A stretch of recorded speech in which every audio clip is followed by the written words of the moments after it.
Oh, hello. Welcome back to Emperor's Path. My name's SBJ, and today we're going to be terraforming this layout.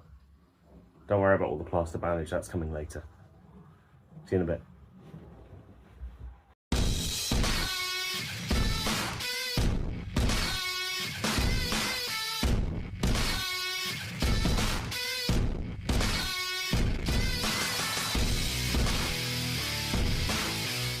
Okay, so this probably looks a little bit different to the last time you saw it. I have a general habit of just doing stuff and forgetting that I'm supposed to be filming it for a video, so apologies. However, last time you saw it, all the track was out, and I was running it with a battery in the videos, bar the little clips that I put in. What I've done is I have soldered the dropper wires underneath the track, and I've got a clip fit connection. Basically, I've got one gauge master controller, and it has to go between this layout, another layout that you'd never see, and also my running in my rolling road area. So I've put these on, not because it's the cheapest thing or anything like that, but it's an essential part when you only have one controller that's got to go around three different things. I've got one of those. I've drilled a little hole down here for that to come out of so I can control it from the front. The idea is this is going to be the back. Very rarely am I ever going to be running it from the back, but the idea is so that I can sit and watch the trains. I just need to put the controller on and let it go. Some little bits that I've adjusted is that I have put a little piece of plasticard here and a little piece of plasticard here. That's because I need to put the sleepers in, but there's slight gradients going up there. So I thought by putting the plasticard underneath, I'll eventually be able to put the new sleepers in. So on this side, you can see I've been sculpting, hacking up pieces of foam. Now, when we moved into this house, in the storage sections on either side of the loft, on one side there was just tons and tons of this foam, and I was very grateful for that. I think it's a case of the builders just stowed them away in the deepest, darkest corners of the loft, hoping that they weren't found. Or they've fallen off something or been taken away from something, and I've just cut them up. But the idea is I very much want this side to be big, rocky, sort of this nice bit that you can hide the train away a little bit as it goes through. So the idea is there's going to be a big rocky bit here. I'm going to build this bit up too, but where it's quite narrow, I haven't started that section yet. But building up big sections with this foam, I'm probably going to go at least another one, if not two, of this thickness. So this is two, and then this is one. Comes up here. I've tried to make it so that James said in his 009 build, make sure you peel off the silver foil. And do you know what? He's right, but it is difficult to do without it ripping. So the idea is that I've effectively built this sort of hill area. I've made sure that the locos can go underneath these bits, and then what I'll do is once I've built the tunnel portals that cover them up, I'll be able to fill in the gaps that are there. The main thing I want to do today is an oversight to building this is that I've done the supports in between each section to sort of keep it raised up, but I found I've got these big gaps underneath and I don't know how to build up around it. So I'm going to do something that could be really, really stupid or complete genius.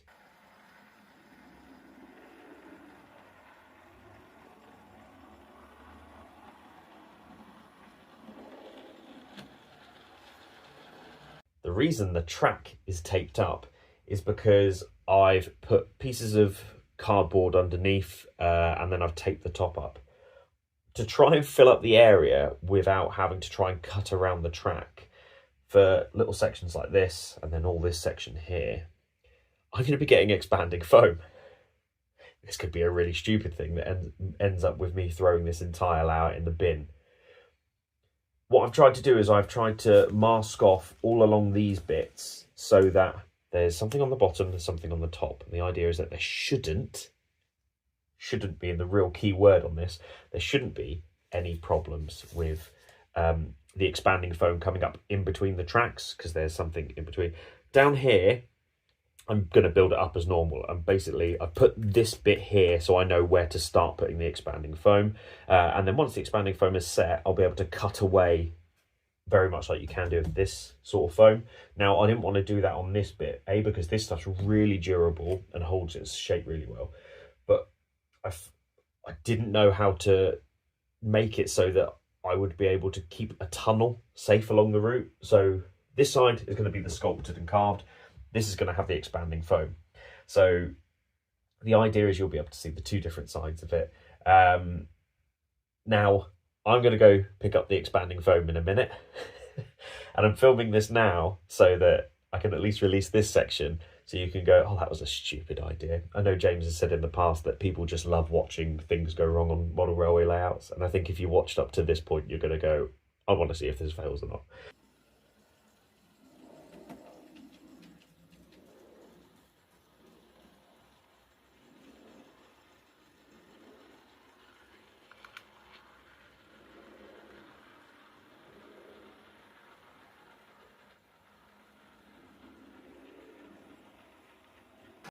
Okay, we're back. So just very quickly, in between filming that last clip and this clip, I've decided to mask up more of the track and try and make it even more nigh impenetrable. So there's a lot more masking tape here now than there was. I've also cling filmed up some areas. We'll just see if it works. So I've done the bridge, I've done all these bits. I'm also doing this area. I said I wasn't, but I'm going to. So I'm mainly doing it to fill this particular section. So I've masked the track up inside the hill, but I've also put a bottle here and a bottle inside in hopes that it stops the expanding foam getting too much. My main aim is to do all of this, and I'm going to try and do some little tiny pieces over here. Because this section is going to come off, what I've tried to do is I've tried to make it so that I've put cling film around here so that the expanding foam hopefully shouldn't adhere to it. And if it does, I can just rip the cling film off and peel it back, so it should be fine. So let's see how we get on. I'm going to film it over here and see if we can get this sorted. Now, I'm going to try my hardest not to get in the way, but I can't promise anything. So...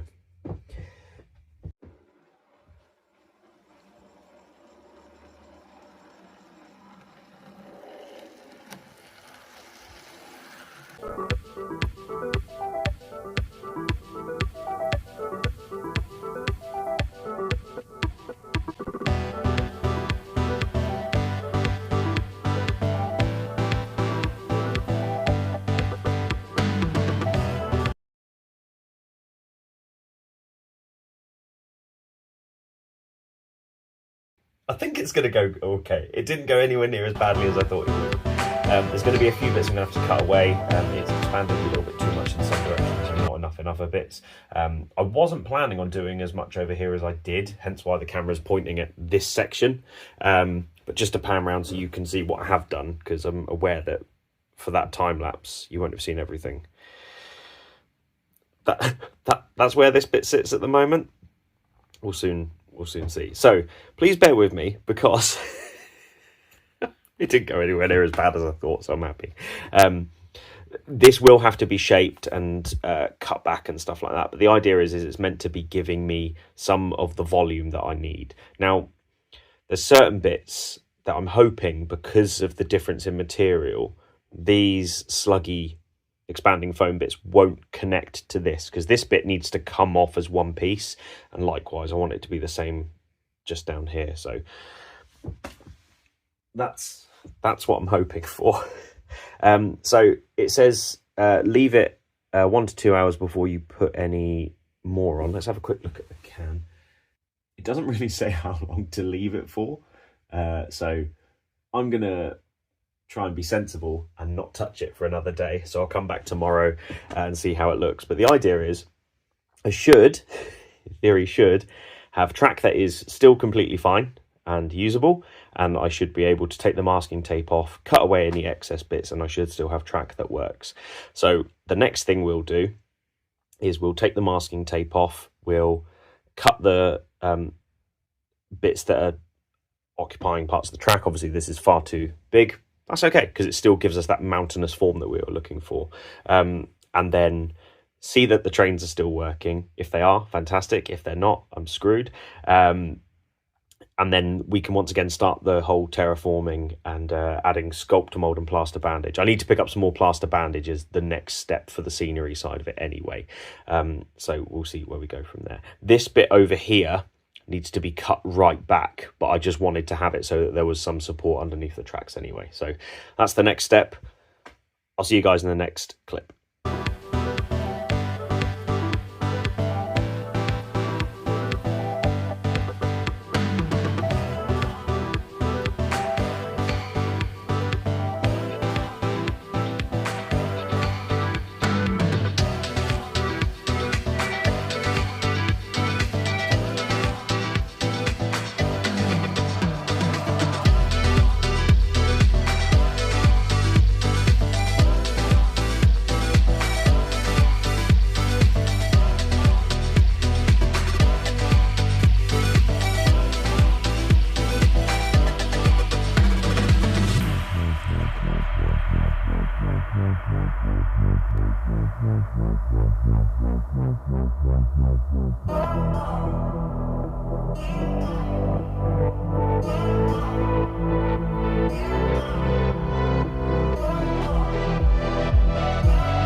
Well, I hope you enjoyed that. As you can see, the layout looks completely different now that there's some sort of scenery on top of here. Now, at the moment, you can probably see that there's plaster bandage already on here. That's coming in next week's episode. However, I'm trying to get these episodes to be weekly, so I'm trying to record them as I am. I really do love this Quarry Hunslet. It is such a beautiful loco, and it just really handles this gradient really, really nicely. So yeah, come back for next week's episode where I'm going to be adding plaster bandage to this entire layout. And it's definitely more plaster bandage than I thought I'd need. So if you haven't already, don't forget to like, comment and subscribe to this channel, mainly for my own ego, if not for the YouTube algorithm or whatever that means. And if you don't already, you can listen to me on the Model Rail Replacement podcast each week with my friend James from the Western Signalman. Thanks very much. I've been SBJ, and YouTube's now going to suggest a video that it thinks you might like.